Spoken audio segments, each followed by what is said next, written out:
अस्सलाम वालेकुम अली साहब, खैरियत है जनाब? आए मैदान में उतरे, हमारे साथ चक्कर लगाएं। आज तो मौसम भी बड़ा अच्छा है जी, और ज्यादा रश भी नहीं है, मगर आना अपनी मर्जी से है, क्योंकि जिनको आदत नहीं होती उनका हशर देख लें आप। मुझे तुम्हारी बात नहीं माननी चाहिए थी। मैं बेंच पे बैठ के अच्छा भला मौसम का मजा ले रहा था, अब सांस लेना भी मुश्किल हो गया। तैमूर साहब बस हो गई है आपकी, और बुजुर्ग हो गए हो।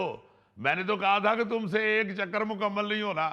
आधे ट्रैक तक भी ऐसे पहुंचे हो जैसे 100 किलोमीटर भागने वाला फिनिशिंग पॉइंट के करीब जाके बेचारा गिरने लग जाता है। वो तो शुक्र है पार्क में ज्यादा रश नहीं था, वरना इस वक्त तो तुम पे टिकट लग सकती है। मैं ही तुम्हारी बातों में आ गया। अक्लमंदी तो इसी में थी कि इस बेंच पे बैठ के रोज की तरह मौसम का मजा लेता रहता। ये अक्लमंदी तो तुम में कूट कूट के भरी हुई है। अली मुमताज साहब, आप इसकी अक्ल का अंदाजा इस बात से लगाए कि पौना चक्कर लगा बैठा है और उधर जाके हफना शुरू हो गया और कहता है मुझसे चक्कर पूरा नहीं होना, मैं वापस जा रहा हूँ, और वापस पौना चक्कर लगा के आगे बैठा है। जा यार, जाके कम कर। मुझे तो लगता है कि बचपन में भी ना तुम सीढ़ी पूरी चढ़ के वापस उतराते होगे, मुझसे स्लाइड नहीं ली जानी। लगता है तैमूर साहब काफी दिनों के बाद पार्क आए हैं, इसीलिए उनकी सांस फूल रही है। नहीं अली साहब, ऐसी बात नहीं है, बात तो है प्रैक्टिस की, और मौसूफ को चूंकि सिर्फ बैठने की प्रैक्टिस है, इसलिए आप देखेंगे कभी भी बैठे बैठे इनका सांस नहीं फूलेगा। बाकी आपने दीवार के पार वाली कहानी तो सुनी होगी। वो क्या कहानी है जी? कोई कहानी नहीं शेख साहब, जाके चक्कर अपने पूरे करो, मैं आप ही सुना देंगे कहानी। लो जनाब, आप इनसे कहानी सुने, मैं जरा अपना चक्कर पूरा कर लूं। शुक्र है चला गया। आज तो शेख साहब ने मेरा इंजर पिंजर हिला के रख दिया, हद हो गई। वो तैमूर साहब अकेले ही बातें कर रहे हैं। वो ये जगह कहीं पक्की तो नहीं हो गई? पक्की लग रही है, मेरा ख्याल है चुड़ैला नाल गल्लां कर रहा सन। माशाअल्लाह, सदीक साहब भी आ गए ने, हुण इत्थे भी क्लास होया करेगी। तैमूर साहब, ऐसा कुछ नहीं है, वैसे भी आप पर क्लास का कौन सा असर होना है। सिद्दीक साहब, आपकी बातों से तो लग रहा है कि आप एक दूसरे को पहले से जानते हैं।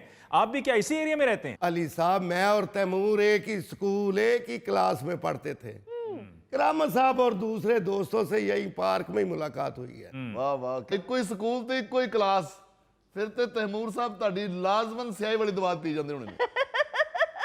यही वाली दुआ ते नहीं सी पींदा, अलबत्ता बच्चियां दे बस्तियां चो लंच बॉक्स कढ़ के सारे खाली कर दिंदा सी। आहो जी, एवें तो नहीं इन्ना पलिया होया फिर।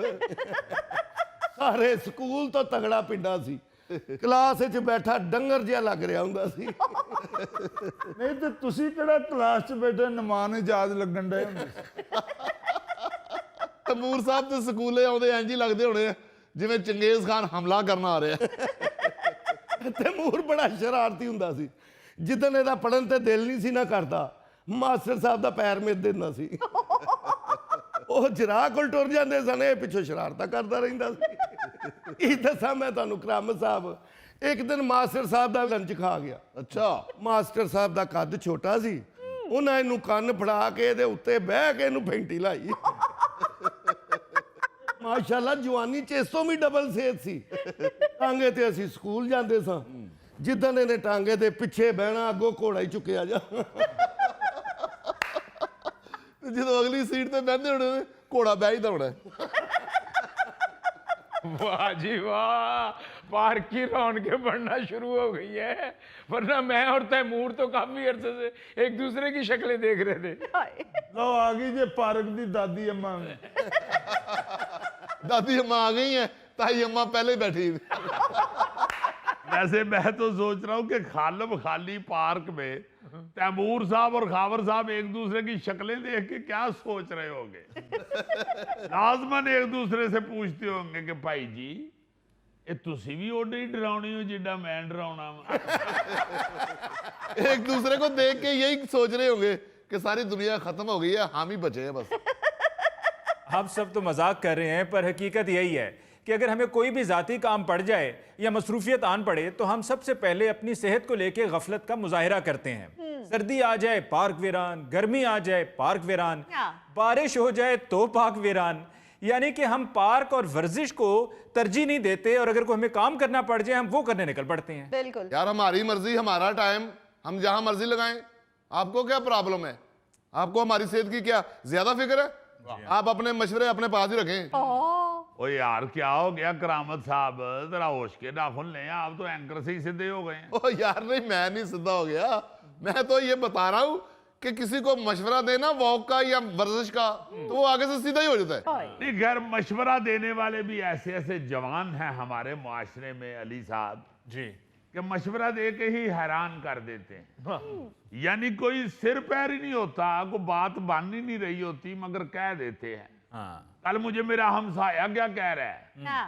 जनाब शेख साहिब, हजूर आपका रंग जो है ना वो थोड़ा सा अपना फिका पड़ा हुआ है। अच्छा। आप तो बड़े लाल सुरख थे, आप ऐसे किया करें, आप सुबह उठ के लाजमन एक दुआना खाया करें। मैंने कहा जी दुआना खाने से रंग लाल हो जाता है? कहते हाँ जी बिल्कुल, लाल दुआना खाने से लाल होता है, चिट्टा खाने से चिट्टा ही रहता है। मुझे तो फिर हमेशा चिट्टा दवाना ही खरीदना चाहिए। चिट्टा खरीदने की तुम्हें जरूरत ही नहीं, वो मुफ्त मिल जाना है। ओ यार पूरा मशवरा तो ओदा सुन लो।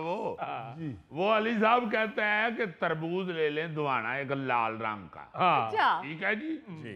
उसमें से जनाब काट के ना तो बीज निकाल लेने और सिर्फ गूदा खाना है सुबह निहार मुंह। उसके बाद आपने उसके बीज सुखा लेने हैं। अच्छा, जब अच्छी तरह से सूख जाएं तो फिर उनको रात को भिगो देना है। मैं कहा यार ये पियूना ही नहीं तो फिर पहले सुखाना क्यों है?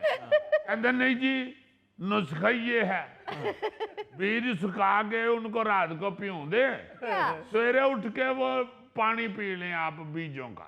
हाय। और जो छिलका है तरबूज का वो भी नहीं फेंकना। ओह। वो छोटा छोटा करके ते विच कीमा पा के ते हांडी पकानी। पता लगे जी की पकाए जी, पेठा कीमा। सुनो तो सही ना, कहते हैं जी तरबूज के छिलके और कीमा पका के जो तो चंगी तरह पक जाए तो फिर विचों छिलके कट लेने ते सिर्फ कीमा खाना है। तुसी देखना किड्डे लाल सुरख हो जाओ। और मशवरे तो शेख साहब वैसे सारी दुनिया ही दे रही, और बंदा ही मशवरा दे रहा है। मैंने एक बंदा कहना ओ यार तेनू मैं ऐसा नुस्खा बना के देंगा, तू ਉਹਨੂੰ ਪਾਣੀ ਜੀ ਪੀਏਗਾ ਨਾ ਤੇ ਤੇਰਾ ਰੰਗ ਚਿੱਟਾ ਹੋ ਜਾਏਗਾ। ਮੈਂ ਕਿਹਾ ਯਾਰ ਮੈਨੂੰ ਕੀ ਲੋੜ ਹੈ ਰੰਗ ਚਿੱਟਾ ਕਰਨ ਦੀ, ਮੈਂ ਤਸਵੀਰ ਖਿਚਾਣਾ ਆ ਜਾਂਦੀ, ਬੀਵੀ ਨੂੰ ਆਵਾਜ਼ ਮਾਰਨਾ ਉਹ ਆ ਜਾਂਦੀ, ਅੱਜ ਮੈਂ ਸੁੱਚ ਥੱਲੇ ਕਰਾਂ ਬੱਤੀ ਆ ਜਾਂਦੀ।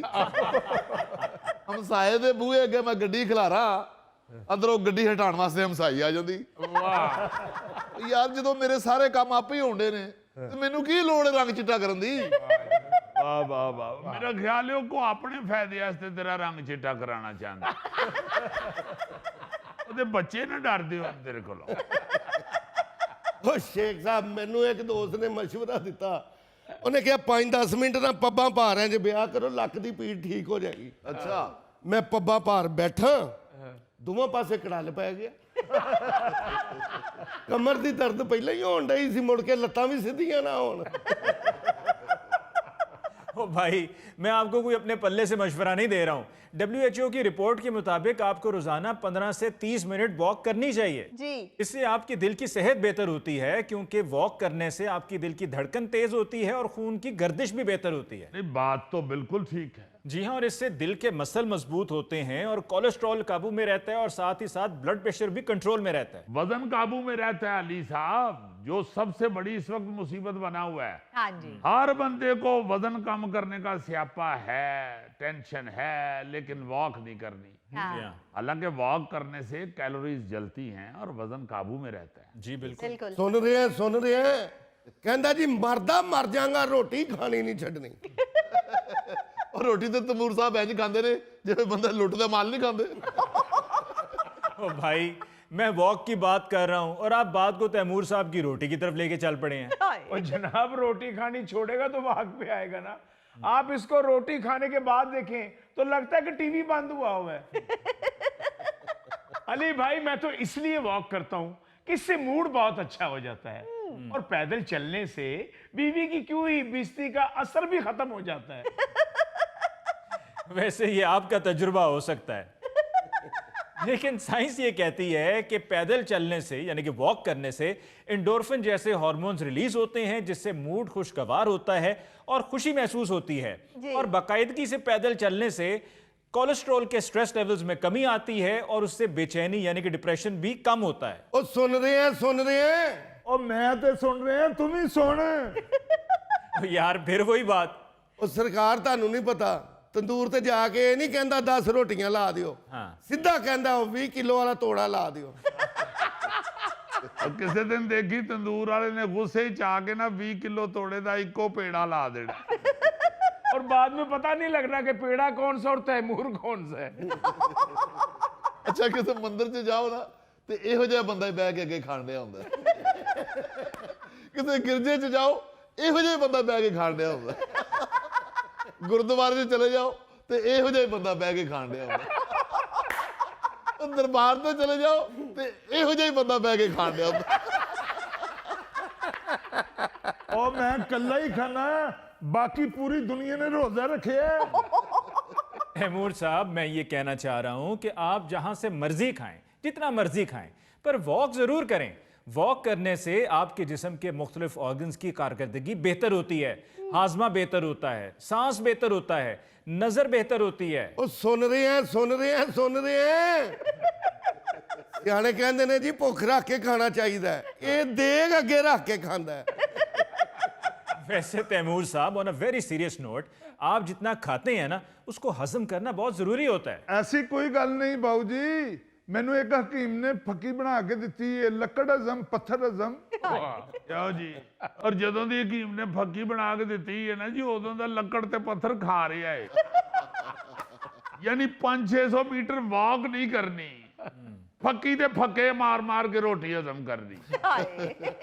और अली मुमताज साहब, बहुत सारे ऐसे लोग हैं जो खा पी के बेड पे लेट जाते हैं और वो ये सोचते हैं कि लेटे लेटे ही हजम हो जाए हर चीज।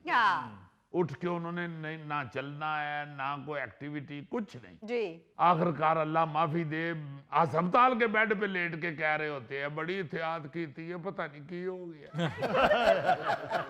ओ जनाब,